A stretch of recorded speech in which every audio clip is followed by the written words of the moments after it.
Welcome to the Deep Dive, where we plunge into compelling insights so you can get instantly well-informed. Today, we're taking a really deep dive into the fascinating world of self-made millionaires. Our main source for this exploration is the audiobook, Millionaire Game-Plan Becomes Self-Made Millionaire Now, written and published by Ian Gasly. And our mission here really is to pull out the most important nuggets of knowledge from this guide, sort of a shortcut, to understanding the habits and strategies these people use. We're aiming to kind of break down that myth that only a lucky few can reach millionaire status. Yeah, and what's great about looking at this is how it tackles, common money struggles people face. It gives a pretty clear strategy for, well, creating a life with more abundance, more financial freedom, no matter where you're starting from. The core idea, and we'll really unpack this, is that everyone, truly everyone, has access to the tools and the mindsets needed. It's just about using them right. Okay, so let's dig into that. The book kicks off with a foundational principle, maybe not lesson one exactly, but it frames everything. Most millionaires work for their money. A&D, make money work for them. It explains, the typical start conventional jobs, getting skills, working in industries, we all kind of get that part. But here's the crucial difference, the shift in how they relate to money.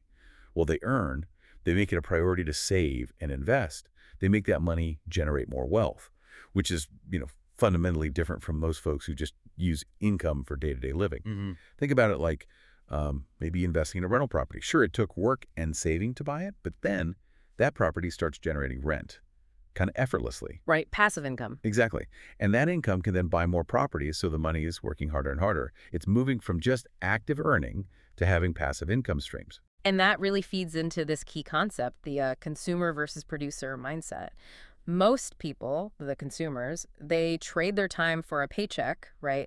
And then they spend it pretty quickly on liabilities, things that actually cost them money over time, things that chip away at their net worth. Like what specifically? Well, the new smartphone that's worth less the minute you buy it, fancy shoes, eating out all the time, stuff like that. Millionaires, though, they operate differently. They focus on buying assets. Things that make money. Precisely. Things that generate income or go up in value. These assets create passive income, maybe while they're sleeping even, and that drastically cuts down their need to work hourly. So if you, listening, want to break that paycheck to paycheck thing, it's about forming that habit.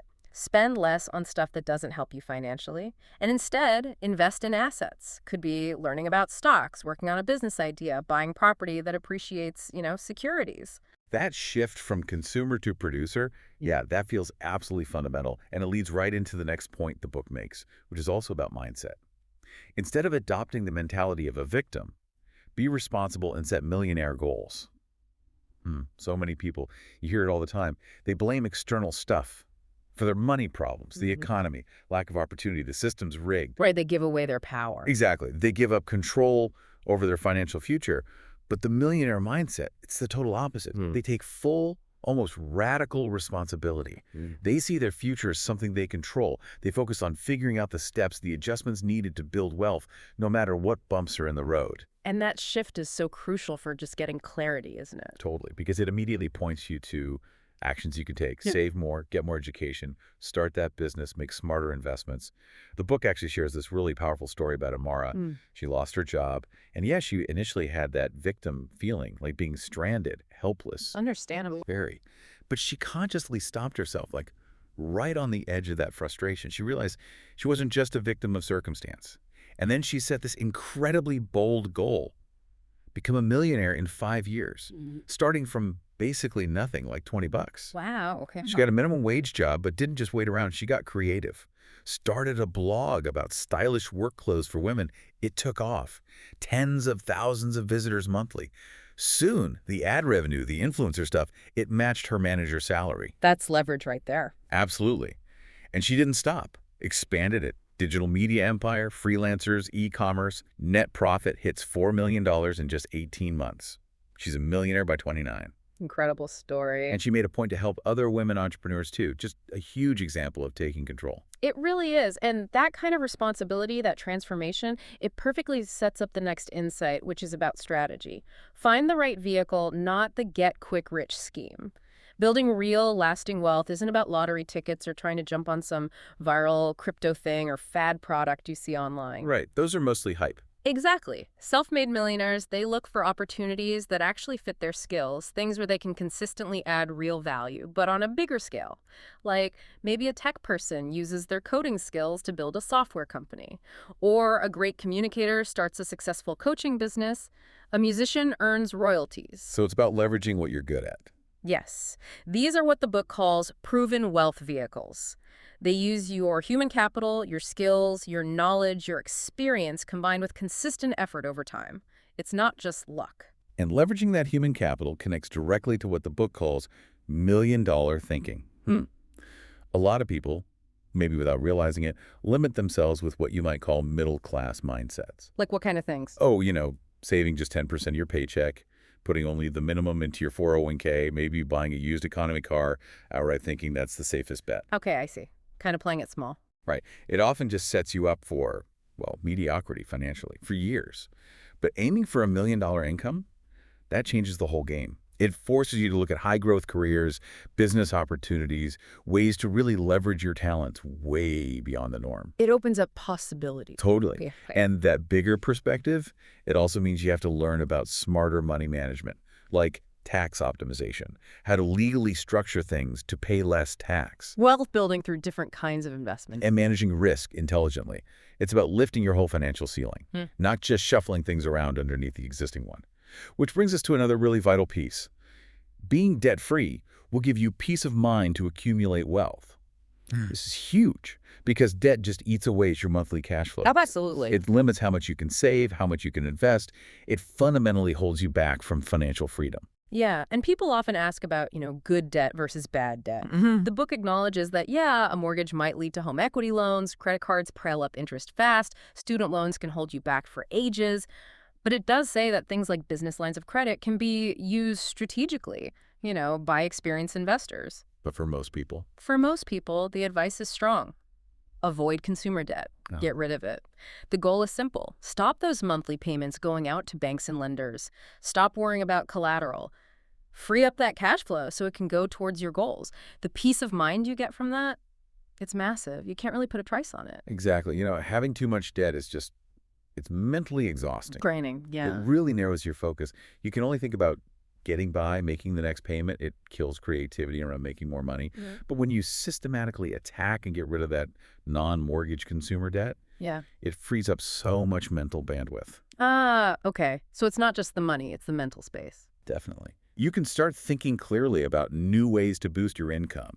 You see your finances more clearly. You can actually think about leveraging your skills, your passions, maybe spotting market opportunities.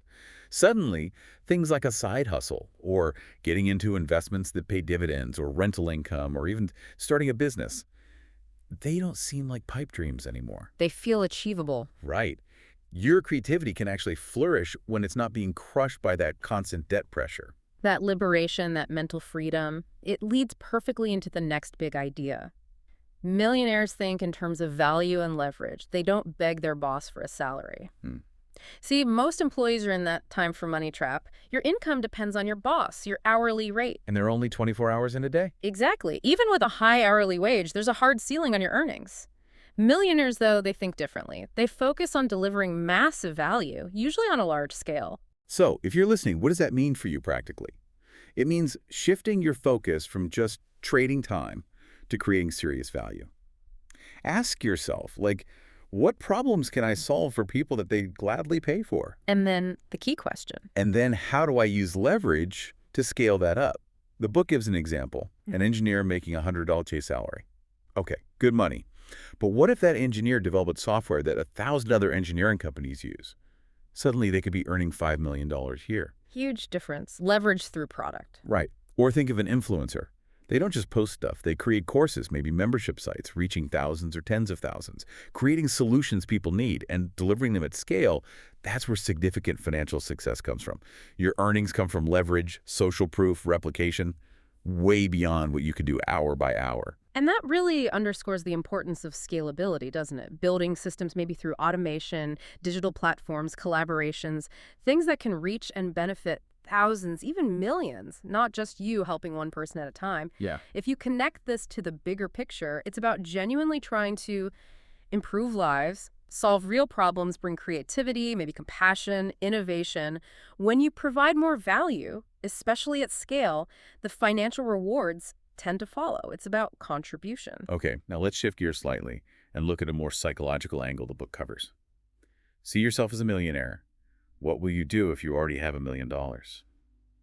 This is interesting. It argues that becoming a millionaire starts with the mindset long before the bank account reflects it. Visualization is powerful. Exactly. Visualizing it helps shape your actions now. So try this exercise. Just imagine waking up tomorrow and boom, there's an extra $1 million in your investment account. What changes? Seriously, what would you listening right now change about your lifestyle? Would you stay in the same job? Or would you finally pursue that passion project? Where would you travel first?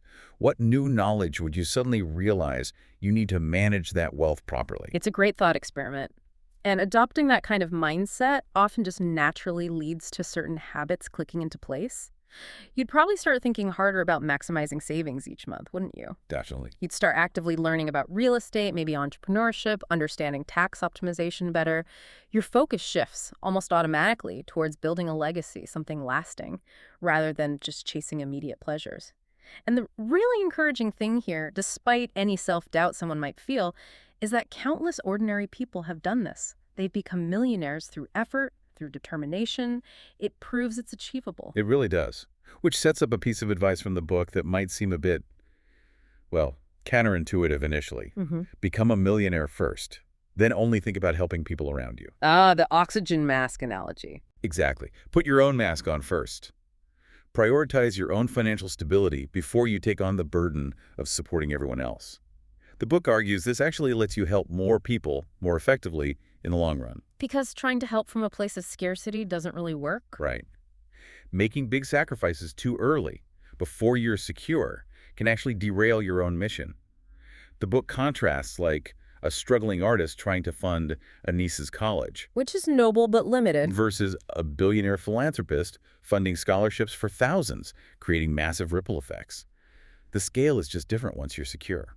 And this ties into another key shift away from typical financial advice. So much advice is about cutting back, pinching pennies. Which can work, but it often feels negative, right? Yeah. Leads to burnout or resentment. Totally. This book flips it. It puts a heavy emphasis on proactively increasing your income. Focusing on earning more fosters a positive outlook, it sparks innovation, it pushes you to add more value. And this way, you can save significantly more without feeling like you're constantly depriving yourself. It shows why boosting income consistently is such a powerful lever for wealth building. Yeah, that makes sense. Think about the story of Mike in the book. Successful tech guy, making over $3 million a year, good savings, wants to start a VC fund eventually. An old college buddy, James, asks for money for a prototype. Mike knows James hasn't always been reliable. Tricky situation. Very. So Mike declines the cash request. But what does he do? He offers strategic advice, sits down for coffee, shares his expertise. His thinking was clear. He needed to secure his own foundation first so he could eventually help potentially millions through his future VC fund. Not just bail out one friend right now. Secure yourself to serve bigger later. That's a really clear example of applying that principle. And it connects to the next insight. Millionaires hold the belief that they have the power to shape their own lives. This contrasts sharply with people who feel like they're just, tossed around by external forces. The victim mentality again. Exactly. Millionaires, almost universally, according to the book, believe they are the ones driving the bus. They take full responsibility. Excuses are rare. Blaming others, almost never. Unexpected problems. They see them as temporary roadblocks, not permanent barriers. This drives that constant proactive push for progress. And that deep feeling of self-agency, that belief that I am in control, that's what fuels the choices and actions that lead to financial success. When you truly believe you can make progress in any situation, you break free from feeling like a victim. So ask yourself honestly, do you believe your financial situation comes down to your habits, your mindset, your choices, your discipline, how resourceful you are, the actions you take? Because the book argues you really do have that power inside you. Absolutely. You have the power to steer your financial ship wherever you want it to go. And what does that look like in practice? It means often dramatically raising your financial sights. Most people aim fairly low, financially speaking. Maybe just getting by paycheck to paycheck, maybe hoping for a comfortable but modest retirement. Setting the bar low? Pretty low, yeah. Millionaires, they relentlessly chase big, ambitious goals. Savings targets aren't in the thousands, they're in the millions. Income goals aren't 5 figures. They're aiming for 7 or 8. Asset goals aren't one rental property. It's a whole portfolio, maybe an empire. It's a completely different scale of thinking. It really is. It's about refusing to settle for just enough and instead laser focusing on maximizing returns, accelerating income growth, and achieving truly significant gains from investments. Which leads to another really interesting observation the book makes about their mindset. Millionaires hold great admiration for others who have achieved financial success. This is counter to a lot of common sentiment, isn't it? You often hear resentment towards the wealthy. But millionaires, according to this, actually view the ultra-wealthy pretty positively. They respect the hard work, the knowledge, the dedication it takes. And, crucially, they learn from people who are ahead of them. They study their strategies to improve their own. What specifically do they look at? They look at mindsets, how they overcame limitations. They study the vehicles they use, successful companies, specific types of securities, commercial real estate maybe.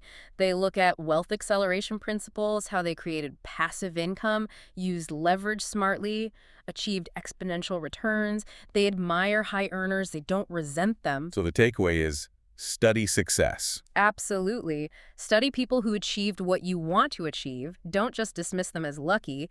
There are invaluable insights there that can speed up your own journey. And that admiration often influences who they spend time with, right? Yeah. The book talks about the social circle. Yes, this is huge. The influence of your network. Successful millionaires are very intentional about surrounding themselves with positive, inspiring people. People who've already done great things. Exactly. Successful entrepreneurs, sharp investors, talented creative people, thought leaders who challenge them. And sometimes this means making tough calls, maybe spending less time with negative or unmotivated friends, actively seeking out mentors. I like that saying, iron sharpens iron. Precisely. Being around strong, financially successful, positive people naturally lifts you up, enhances your own thinking and prosperity. Remember Adam's story from the book. Working class background, really admired this self-made billionaire investor, Richard. Right, he went to a seminar. Yeah, and he wasn't just starstruck. He took detailed notes while Richard talked about his mindset, seeing potential where others saw risk, focusing long-term, prioritizing purpose over just seeking approval. Adam left feeling incredibly inspired, determined to learn from those who'd paved the way. He felt his own potential was real after that, especially after getting that little nod, that thumbs up from Richard. Connection matters. Okay, moving to our final stretch here, let's talk about taking action. Lesson 10, effectively.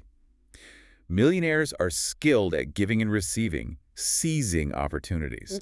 They seem to have this knack, this almost sixth sense, for spotting potential opportunities. And more importantly, they act on them quickly. They don't just analyze forever. No. They seize the moment to make money, turning promising ideas into actual wealth, while others are still thinking about it, hesitating. Examples could be like an early investor in tech startups. They might back a bunch of companies, knowing some will fail, but hoping to hit that unicorn, the billion-dollar success. Or sharp real estate investor. Right, someone who spots a neighborhood that's about to gentrify just before prices shoot up. It takes pattern recognition, good analysis, but also the courage to make a bold move.